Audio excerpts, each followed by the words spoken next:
let's talk about the central character, the narrator. Tell me about him. I can't tell you about it. Okay. The book's full of everything there is. I'm not gonna start reprising my book after you just read it. Yeah, good point. I think he's the most real male character I've ever read. Well, if he is a man, and I'm pleased by that. I'm pleased by that. Except in one part of him, when you say male, my feeling is about women and men is that they're much more alike than they are dissimilar. And so I wasn't trying to write a sort of male character. I was just trying to write about a guy who tells this book as opposed to being a representative male. I wasn't trying to do that.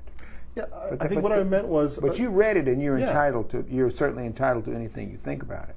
I think what I meant is there are a lot of books written by female authors, and you see the world through a female character's point of view, but I don't find men do it as much, or it's more about the outside, but there's more interior landscape here. And I really liked that, because it felt so much like how my own head works. Yeah. Well, it probably is like how our head works, but it's probably like everybody's head works. That it's free associational without being chaotic. That it's full of different strands of humor in the old-fashioned sense of humor. That it is cogitative. That it is in some ways unpredictable. That there is a kind of a interrelatedness between what we think and what we do that means to be causative.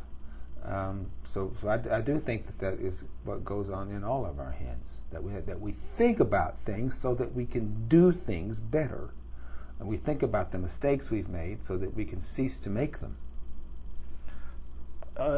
I liked his flaws. Well, I think most of the faults that people have, that they find with themselves, or indeed many of the flaws that society finds with most of us, are inconsequential, frankly. And if we want to drink a little too much and get in trouble, that's kind of our business. And whether we realize it or not, I mean, if we want to say things that are politically incorrect, it's okay.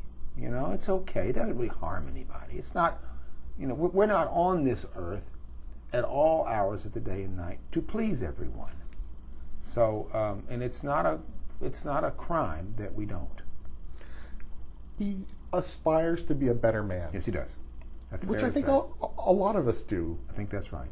He does aspire to be a better person. And in fact, writing novels is itself a gesture whereby